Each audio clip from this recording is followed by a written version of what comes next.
Western Australia has been separated from the rest of the country for a really long time now. So we thought we should reunite with the rest of the country by bringing on one of their best black belts, one of their homegrown heroes, head coach of Essence Jiu-Jitsu, and that is Jake O'Driscoll. Thanks for joining us.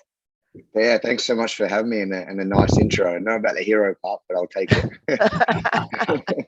Nah, man, you're far too humble. I mean, I've seen you on my social media. We've not actually met before, but geez, you are a weapon. You have a bit of a history of powerlifting. Is that right? Yes, did a bit of powerlifting. Yeah, I did a bit of powerlifting back in the day for sure. Yeah. Yeah. And tell us about that. Tell us how you. Yeah, so my cousin is actually one of the best powerlifters in the country, especially for his weight. So just when I was pretty much starting jiu-jitsu, he was starting powerlifting. So we kind of just were like, hey, like this, he was like, this will help you. And I was like, awesome. And then to be fair, back in the day, I probably lifted more than I should have in terms of like, as long as I was training, I thought I was getting better, like getting better at jiu-jitsu because I was lifting weights. Yeah. Now I probably wouldn't have done the same.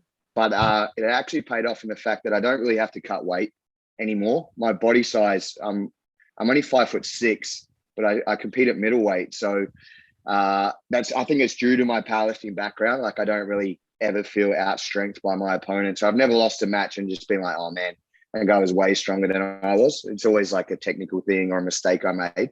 So the powerlifting early in my career, I think definitely helped with that. And I still lift like a couple of times a week. I've been lucky enough to work with the Bulletproof for BJJ guys for a little while. And one of my own black belts here, Chris Parfit, he takes me for some strength and conditioning sessions at the moment. So I've always been continuing lifting, but yeah, I haven't powerlifted properly in a little while. That's interesting, right? So the guest we had just before today was he's always the underpowered guy, and you're always the overpowered guy. So how would you say that impacted your jiu-jitsu journey? Did it slow your development being so strong, or not really? I think it did technically. I talk about this. So I've got a pretty close relationship with Ash Williams from Wales. If you guys know of him. And we talk about this quite a bit because he's the opposite. He never lifted weights, but he's so technical. Whereas I did lift a lot of weights. I'm probably not as technical as he is. But like I said, it has its advantages and disadvantages. Like if I was a middleweight and not as strong as I was, I'd be in trouble big time. Whereas he still competes at 66. So he doesn't really probably need to be as strong as what I do, especially like the Adcc brackets, which is what we focus on the most, 66 and 77. The guys at 66, you're probably not getting too aggressive in terms of their strength. They're super, super technical. Whereas as you start to get a little bit heavier, the strength does come up. But yeah, like I said, I wouldn't change it because like it's developed my game now. So some of the submissions and some of my passing and the way I like to play my game, like it definitely does help being a little bit stronger. But I do like any advice I would give to lower belts would be to spend way more time on the mat than trying to get ridiculously strong. Yeah, cool. What would you say would be a good kind of ratio for a beginner, say a white or blue belt that is looking to supplement training jiu-jitsu with weights? Yeah, I always just say like they got to work out their schedule on how much they can actually do jiu-jitsu. So like I tell people all the time, like if you tell me you can do 4 jiu-jitsu sessions a week, I expect you at 4 jiu-jitsu sessions because some of us can't do that. Some of us, like when I started, like I'm not that old, but when I started, we only had 2 classes a week. So we made up those sessions somewhere else. So like if you say I can only make jiu-jitsu twice a week, then maybe lifting 2 or 3 times a week would be great for you. But if you can say, hey, I can make 4 sessions a week, then maybe 1 or 2 lifting sessions is okay. Like you don't have to overdo it. But it's when people go, yeah, I can train jiu-jitsu every day. And then I see them once a week where I'm like, you're probably not spending your time the right way. But it also depends on what your goals are. Like we try and separate in terms of goals in the gym, professionals and hobbyists. So like we talk about this all the time. If you're just a hobbyist and you're doing it for fun, then whatever is going to keep you active every day or, active every week, then do that. If that's 1 jiu-jitsu and 3 weights, cool, beautiful. But if you're a professional, let's say, like we've got some guys and girls that want to win Adcc trials and win super fights. Well, if you can train jiu-jitsu 4 times a week and I see you once, you're going to be in the bad books. Like that's not productive enough. So we kind of split it that way and try and do that. And I think that works best. Yeah, great. Yeah, great. Sorry, Jim, do you have a question?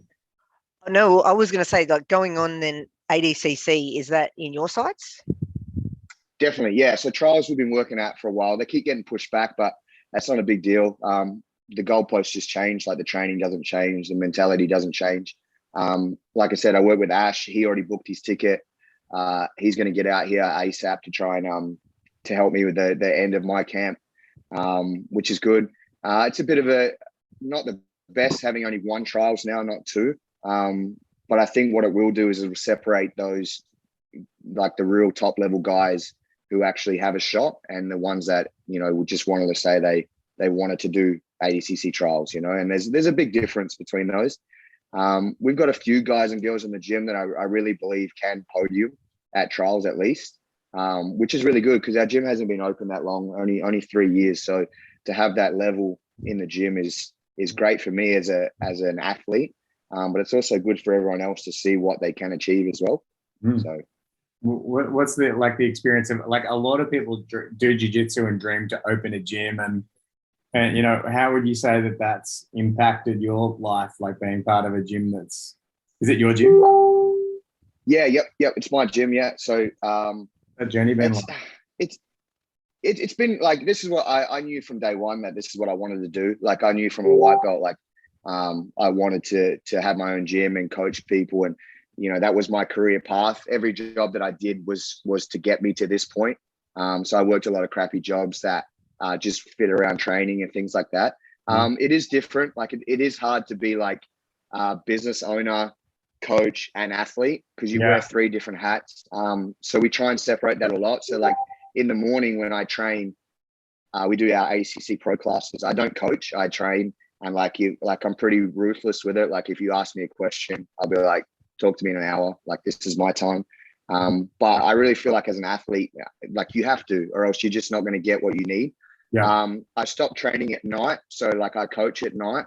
So like I give the best to my students at night. That way I can break it up, So that's the way we try and do it. But it can be difficult, man. But I always think like any of those days where you wake up, you're like, I'm really tired or I'm sore, or man, I got to do what I love. Like, and there's not many people in the world that get to do that. And like, I'm addicted to jiu-jitsu. So like I just finished ADCC class then. Yeah. There's jiu-jitsu on the TV in front of me. Yeah. And like I've been talking to people about jiu-jitsu now with us.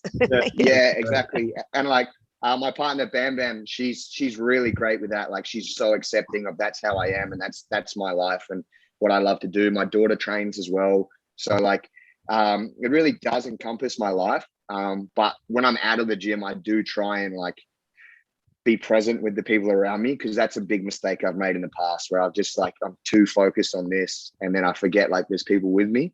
Yeah. So it is a balancing act, but it's just a learning experience, really. Absolutely. Brilliant. Thank you. Yeah. Yeah. And tell us, like, how did you get into jiu-jitsu? How'd you get started? Yeah. So just like most young male Australians, you had a dream of playing AFL footy. I thought for sure like that's what I was going to do. I played for like the state league over here. I thought I was going to get drafted. I'll just make a heap of money and play footy and that'll be it. I didn't get drafted. I was told it was because I wasn't fit enough. Now I know I just wasn't good enough. I'm 5'6". There's no way I'd be running around in the AFL. But at the time, you're like, all right, I'll go and get fitter. So I started like boxing with the boxing coach, and he was just like, man, you should wrestle with some of these guys here for your fitness. And I was like, nah, like what most people were like, nah, I don't know about that stuff. Like it's a bit weird. But I did it. And then literally from day one, I was like, this is what I love. This is what I want to do. I stopped playing footy straight away. So my family were a bit like upset because we've got a pretty competitive family. So they thought I was quitting, and I was upset because I didn't get drafted. And, it's a bad mentality to have. So it was a bit awkward for a little while there, but now it's all smiles and they understand now. But that's pretty much how I got into it. And from an early age, like from an early starting point, I was like, this is what I want to do. So that's really interesting, actually. So like, just to recap that and dive a bit deeper into that. Well, there'd be a lot of people who, like, especially kids. And my boy started jiu-jitsu. quit jiu-jitsu, went to basketball, and now he's kind of doing both, alternating back and forth. But like, Yeah. there's times where I put pressure on my son, right? And I'm wondering, like, yeah, could your family have also interrupted your love for jiu-jitsu? And what did you do? Like they gave it a crack because they thought, you know, they had your best interests at heart, right? They thought, Yes, yeah. you know, poor little Jakey, he's disheartened about the AFL. We've got to get him back. Heartbroken, yeah. That's where he wants to go. You know, so I'm sure many parents have done the same. But how did you manage that whole situation, and how did you end up still pursuing the thing that you wanted to pursue? Yeah, so like I'm super stubborn. So straight away I was like, because I felt like that's what I knew. Like it wasn't like I felt it inside, you know. So like I knew it wasn't just me doing that, and like it's a blessing and a curse. Like I'm not like I don't like quitting things. Like it can be really good because it can keep me driven and dedicated and whatnot. But also sometimes in past relationships or friendships or these things, like maybe hold on a bit too long because you feel like you're quitting. So yeah, I was pretty stubborn from the get-go, like, no, this is what I want to do. And then I'm really close to my grandfather, and thankfully he's still around to see where it is now. He was the one that pushed me all through football, all through my life, athletics, etc. So when I told him, like, no, I'm serious about this, he supported me 100%. So because I had him, and he was my biggest role model and my father figure and all my best friend, all these different things, I was like, well, if he's okay with it and I'm okay with it, kind of like, I don't really care what anyone else is thinking, you know? And I've had that, I have had that kind of mentality most of my life. Like I'm not big into like Chinese whispers and he said, she said, like, if you don't like, I'm not big in that kind of thing where like jiu-jitsu, it's a small world where people will talk about other people and blah, blah, blah. It doesn't bother me. I don't care. Like I've never really cared what people think about me because I try and be a good person as much as I can. I'm not perfect, but I try. Yeah. So as long as the people around me, I feel are like supported and loved, then I know I'm doing the right thing. So like I knew I had his support. So I was like, if everybody else is against me, it is what it is. So finding someone who will support you is a great idea if people are dealing with, you know, a family that's, you know, not getting why you're so into jiu-jitsu. I think that's amazing. Yeah, exactly. Well, it is a weird thing, isn't it? Yeah, for people, especially that don't have that understanding of it, to go from AFL to grappling. It's quite a difference. So, yeah, I can see why that would happen. Yeah. Yeah, and definitely. Jake, tell us about like the scene in Perth. I mean, for us in Melbourne and many of the eastern states, we've been watching you in WA a little bit jealously over the past 2 years that you've still had everything, you know, open, and we've been the ones locked down. What has that meant for jiu-jitsu? Like, have you guys all kind of rallied together? Because I guess at the same time, you've been locked away from us. You couldn't have come over to our side either. So yeah, definitely. I think a lot of gyms now have really gotten rid of that cross training is banned culture. You know, when I opened my gym, like I encourage my students to go and train elsewhere if they want to. Like it's good for them, it's good for me, it's good for their teammates, etc.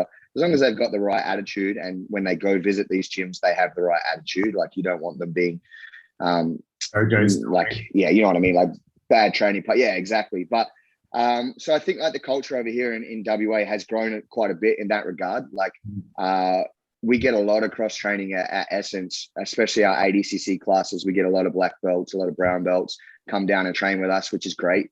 Gives us all different looks and different things to think about.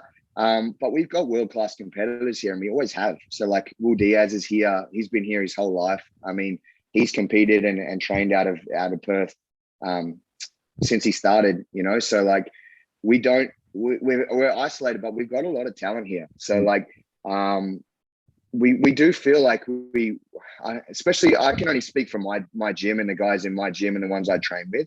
We don't feel like we're that far behind the best in the country, you know. So like I'm lucky enough to have been on all the top what do you call them, super fight shows. Probably one of the only guys in WA that has been on every single one.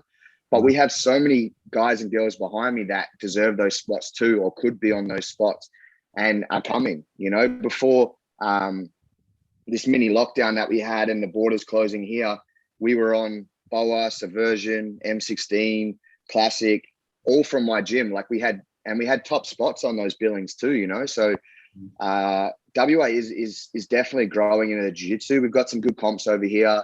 We've got a good sub-only comp called SGT, which gives guys a lot and girls a lot of ability to have a round robin format, kind of like Grappling Industries, very similar.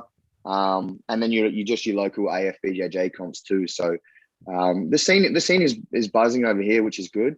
But we definitely need those borders. Like they're open now, thankfully, so that we can get over there and start hitting the bigger tournaments again. Have you ever? No, it's great for Australian Jiu-Jitsu, yeah, like because there's so much depth in WA in grappling. So yeah, definitely. Sorry, Anton, what were you saying? Have you ever crossed paths with an absolute murderer called Scott Carpenter? He's over in the Perth. So he's a big boy. Yeah, Scott's a big boy. So he's another one. You know, Scott Carpenter, Louis Ryan, Muhammad Abdi. You know, these guys are all here. Like they're all. I mean, obviously, I spoke to you, Kim, and Adele Fornerino trains with me. My girlfriend Bethany. She'll kill me for saying that. Bam Bam, bro. Bam Bam, come on. It's Bam Bam. Sorry, she's world class. You know, those two girls could definitely be on the podium come trials time, if not even take top spot on the podium. So like, there's a huge talent pool here, and then you cross over from grappling to MMA. And we've got a huge MMA talent pool here too, you know, like you've got your Jack Dallas, you've got your Dan Mini T fighting on ONE FC, you know, RoD Costa obviously coming from a grappling background. He's fighting for the title soon. Like Jack Becker, same thing, champion from Eternal. Like it's there. Like we're right there with it, with everything in the country, you know, we're just a little bit isolated from you guys. So yeah, well, I'm the weather in WA gets so hot, man, and like obviously, you know, if you're determined, the weather shouldn't be a factor. But you know, like I was in Thailand in January, and I was like, how the fuck would I train here? You know what I mean? Like it's just so hot.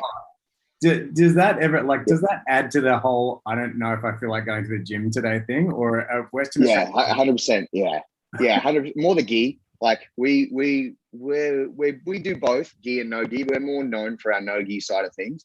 So the gi classes aren't as busy, but definitely. And I'm notorious for like, I love training in the heat. So like, I don't turn the fans on. I don't turn the aircon on. And then in my gym, the way the gym's set up is like, it's back ended. So like the mats will run right to the roller door. Yeah. But I have like this little square, like maybe 10 square meters of mat that I'll take every time I train right near the roller door. So I get the breeze that comes through. So I'm good. Whereas everyone else is down the other end and you're bad, man. Sweating. And, that's a black belt privilege there. Come on. You're entitled to you're the owner. Fight me for the breeze. Man, you can have the breeze. I gotta have some. Yeah, I gotta have something in the gym that's mine. So that's my little spot that I take. And it does get really hot, man. But it's not too bad. Like you definitely get used to it and acclimatize to it. We did have a couple of weeks ago where it was over 40 every day. That was rough because by Thursday, Friday, you've done 3 days in 40-degree heat already. Yeah. So you're probably a little dehydrated. You're probably a little bit not as recovered as you would be. So those were a bit rough. Even for me, I was feeling it like, it's a bit rough, but they're few and far between. It's not always like that. Yeah, cool. And so tell us what you do for your recovery. Like we talked about your lifting, and you mentioned bulletproof. Like, tell us about that and what else? What other things do you do to help get you back on the mat? Yeah, cool. So I do heaps of recovery. I'm always sore and tired and stuff. So I have a pair of Normatec recovery boots. I get in those quite a bit, 2 or 3 times a day. I stretch daily. What are they? Sorry, just tell us about the Googling them. Yeah, so they're just like compression boots. So you jump in them and they they blow up, and they kind of what they do is like they compress your legs so you get more blood to pumping through your legs and more oxygen through your legs, obviously, which will promote recovery. So I use them as much as possible. That's them. Yeah. So I got a pair of those not long ago. So that really helps even on the lifting side of things. So yeah, they just blow up quite tight on your legs. And now like all the guys and girls from the gym are always like, can I come over? I got to use a boot. So like, yeah.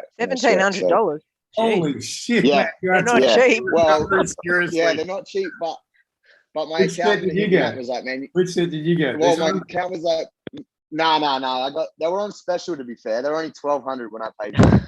Okay. But my It's a accountant tax was like, man, you deduction. got to spend some, yeah, you got to spend some money. And I was like, oh, okay, I'll get these. So yeah, it worked out well. To be fair, I mean, if you get massages or whatever, that's probably only, Well, maybe less than a massages. year's worth of massages, isn't it? That's true.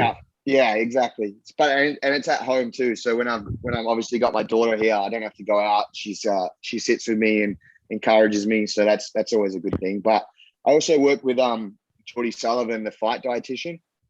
So he's always got me on like a good eating plan, and I've got a real bad sweet tooth, so I definitely do snack quite a bit. But the base meals and the amount of calories and carbs and stuff I'm getting in are pretty spot on. So that helps my recovery a lot. I know when I have a week off his diet or his healthy eating plan, I feel it like the inflammation in my body quite instantly. So that's probably one of the biggest ones. Is I'm constantly like I don't. Like he's really good. Like if he's like, man, you feel like a burger, I'll go and eat a burger. Yeah. But Gary Tony 90% of the time. Yeah, exactly. So like 90% of the time, like I'll be eating pretty clean. And then, if I'm out or if I'm got friends over or we're watching the fights or something and there's snacks, like I'm gonna eat the snacks. I'm not gonna be like, no, I can't do it. But obviously if I'm cutting weight, that's a different thing. But it's not that hard for me to make 77. So I don't have to cut too bad. Cool. Wow. Okay. And what's next? Like, as you said, ADCC, like, what does that look like? Like, what's the road to ADCC look like?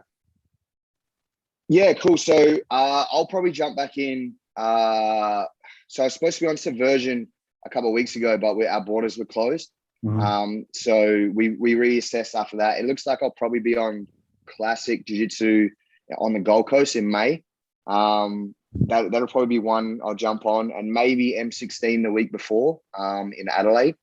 And then the trials are June 19th, but we've been focused on trials for nearly 18 months. So, and like specific training, specific focus, like our sessions are specific, Ash programs, everything that I do. So, like I feel pretty good. Like I feel pretty, like it's not like I haven't been competing, so I don't feel like I need a cram now. It's not like, okay, borders are open, cram. Yeah. Like I've been studying for 18 months, so I feel pretty. Yeah. It is a pretty like competitive division though, yeah. Like 77. Yeah. That's that's a tough one. Like you're feeling pretty confident. You feel like you're in there. Yeah, I feel like I'm in the mix, like definitely. Like I feel like we'll probably have, between 30 and 50 guys in the bracket, but there's probably 6 to 8 that could actually win, and that's not being rude to everybody else, but it's just a little bit more realistic about where some people's levels are and the elite competition, etc. And I feel like I'm in that mix. Like I feel like if I can put it all together on the day, then definitely I've got a shot of taking the spot or at least being on the podium. But if you guys watch any of the trials, like, not too many, if you can't make a mistake, like as soon as you make a mistake at trials, like it's over for you. So it's just been really like conscious of the rule set is massive, our strategy. And again, like I'm very lucky to work with Ash Williams. So he'll corner me for trials, and we'll have a plan for pretty much everyone that's there that we can go through, so I feel like the preparation and everything I'm doing is the best I can get. So that's the most important thing. As long as the process is spot on, the result will take care of itself, or at least I'll give my very best, and I can't ask for anything more than that. So yeah. Awesome. Looking forward to, I hope they stream it or something. Yeah, it's up in Sydney, so let's hope. There's a lot of I think Flow Grappling are going to do it, which is good. Awesome. It's annoying. Good, Why have they taken the second one away? Because it's normally there's two in our region. Yeah, I think it was in Singapore, and I think Singapore. I don't know what Singapore is doing with their with their COVID stuff, but with the ADCC, it's usually when and how many of the refs they can actually get into the country or where they're supposed to be going. It doesn't really have anything to do with the athletes themselves. I mean, obviously, we had Ben Hodgkinson win the ticket when they only gave one ticket away that day. But usually for the trials, it's more about like how many refs they can get, how many officials, because they want everything. They want no errors in that department. So I would say it would have something to do with those guys being able to get into Singapore. And then the amount of times they've rescheduled these trials, I think Mo's just had enough. And he's just been like, you get one and that's it. And the talent level at Adcc this year is ridiculous. You know, like he could probably forego our trials and still fill the brackets with big name guys, you know, so, and girls. So, but at least we get a shot, at least one. Yeah. I was just Googling you, man, and there's just a lot of content about you. So, you know, and then I started looking, I saw you matched up against Jeremy Skinner, but we can't play that one because that didn't go your way. Oh, you can play it. It's all right. Yeah. Yeah. And he's one of ours from our club. But yeah. That aside, right, I can see like you are an absolute gun, man. And and I'm wondering, like, for people who want to be on the big shows, what is, like, as you said, there's probably people up and coming who could be in that spot, and yet you keep getting these invitations. What's the secret herb in that omelet? You know, if people want to, you know, be invited to be on things, what are you doing that's so attractive that you keep getting asked back? Yeah, I mean, I think I'm always in exciting matches. Like even the Jeremy match was pretty exciting. Like I went after him, he went after me. Yeah. You know, there's some matches I've lost, but like, you know, Declan, when I fought Declan, he was a lot bigger than I was, and I didn't hesitate to take that match. You know, like it's one of those things that I just want to challenge myself. Yeah. The promoters know that. You know, the promoters know that. Like I want the hardest challenge that they can give. I'm pretty easy to work with. Like I understand it's a business, so like, you know, I got to be paid because I'm like it's my work. Like I'm not going to do it for free, but at the same time, I'm not going to go and ask for ridiculous amounts of money for a jiu-jitsu match. But also just like I've only had maybe 5 matches in my whole career that have gone to points on my part. So every other match I've had, I've finished. So every match at black belt, I had 1 match at brown belt, I won on points, and 1 at purple, 1 at blue. I'm going to say I definitely did it at white as well, but I can't really remember. Yeah. But the rest have all been submissions or I lose. So I think the promoters know too, like I'm coming to take you out. And they want that, you know, they want excitement. They want someone that's going to sell tickets. You know, that's a big thing too. So like for us as WA athletes, what people don't realize is like, especially in WA, I need to be able to go to Sydney and sell tickets or sell streams or sell pay-per-views. So like, you know, when I fight in Adelaide, I fought there so many times, people know me. So they know, okay, I know Jake, you know what I mean? Or when I fight in Sydney, I know of him, you know what I mean? So like, you need that. And people don't want to do that. They just want things handed to them. Well, I spent, you know, this is my 13th year competing. I spent all that time building up all the local shows, all the local tournaments, Pan Packs, national, state titles, like making a name for myself so that people in those cities do know who I am. Therefore, promoters be like, yeah, we can bring Jake over because he's going to sell a handful of tickets or he's going to sell, you know, pay-per-view streams. So, I mean, that's the biggest thing, but you just got to put yourself out there too. So like a guy over here, Pablo Torrealba, he's the M16 77 kilo champ at the moment. He did that. He messaged the promoter, like, put me on, I'll fly myself out. And then he won and then he kept winning. And now he's the champ. So like, you got to be prepared as well to lose some money and bet on yourself and gamble on yourself and be like, no, like I'll get myself there. And then once they see who I am, that's it. You know, they're going to keep going. So hell yeah, man. Yeah. Wow. Yeah. And that's a big thing, man. You can't, people these days, and I say it like I'm an old man, but they just want things handed to them, and it's not how things are. Like you need to put the work in, and you need that hard work, and your body of work will speak for itself. Wow. Powerful words. Thank you. You've sort of answered my next question, which was I was going to ask you, like, how would you describe your style of jiu-jitsu? But I think you've kind of answered it, yeah? Yeah. I like the submission. I always think, like, even if sorry to cut you off. I am just going to share my screen and just share a little bit of the start of you and Jeremy Skinner. Is that all right? Because it's on my screen while you talk. Yeah. Yeah, when he puts me in the saddle, he shares that video all the time. Cool. To be fair, people might not know this story. I actually didn't want to slam Jeremy at the end of this match, but he sat in the rules meeting twice before this on different shows asking about slams. So I was like, oh, he's scared of being slammed. So if I pick him up about halfway, he'll let go, and then I can keep going. Yeah. But Jeremy's so skinny that when I picked him up, I lifted him all the way to the sky. And then I was like, well, I can't just place him on the floor now. Like, I've got to try and slam him. So amazing. Was this a 20-minute? Was this 20 minutes? It was supposed Jake? to be, yeah. It doesn't go that long. It goes maybe three and a half.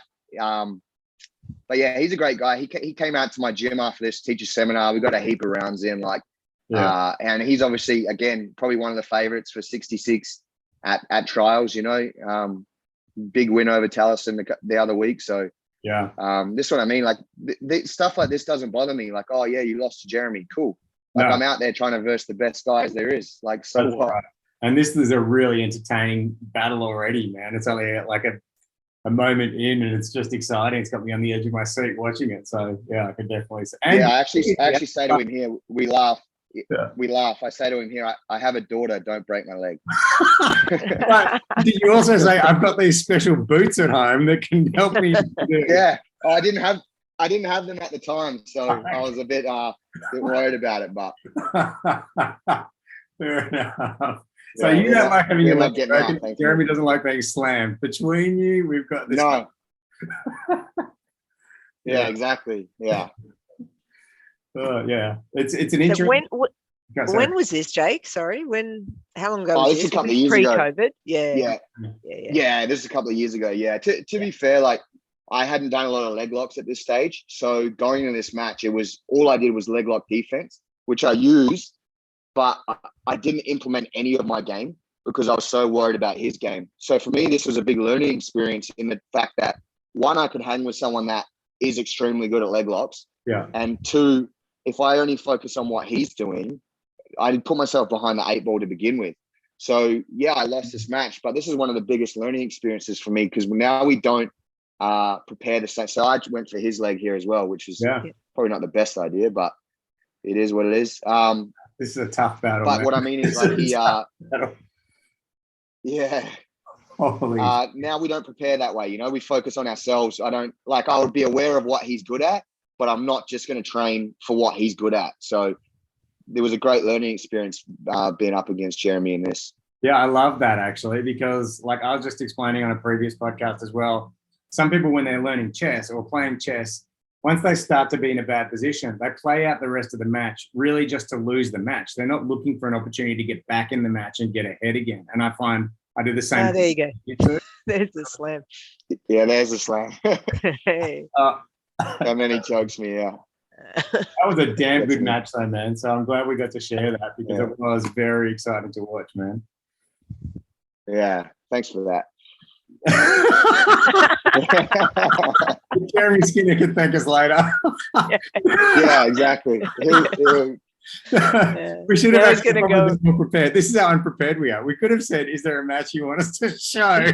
And no, it's fine. No, it's fine. I honestly don't mind. Like I said, like opportunities to verse the best guys in the country. I've had them all. So like there isn't too many guys in the country that are that high level that I haven't versed before. So win or loss, it doesn't really bother me. You know, like I'm just getting better. So that's super inspiring. In fact, like I'm just more inspired after this show than I have been in a while, man. So I really appreciate you coming on today. Oh, thank you. Really cool. You're a great guy. It's good to get to know you and see what's over there in the Perth scene. Yeah, thank you. I appreciate it. Yeah, we're nearly out of time. Do you have any last words, any parting thoughts? Just thank you for having me on. Obviously, thank you to my team, my partner Bam Bam, daughter, sponsors, Humble Fightwear, really looking after me. Really appreciate them looking after me. So, and if you guys are ever in Perth, or if anyone watching or is listening is ever in Perth, you're more than welcome to stop in at Essence. We love visitors, and we're happy to have you. So, right, Jaco, awesome. Thank you so much. Good luck for ADCC and the future, and look forward to seeing you on the mat over in the Eastern States, hopefully soon. And come on the show again. I appreciate it. Come back after. Yeah, more than. Yeah, anytime, guys. Love to. All right. Awesome. Cheers. Thank you. See ya. All right. Bye. See you guys. Bye. Bye.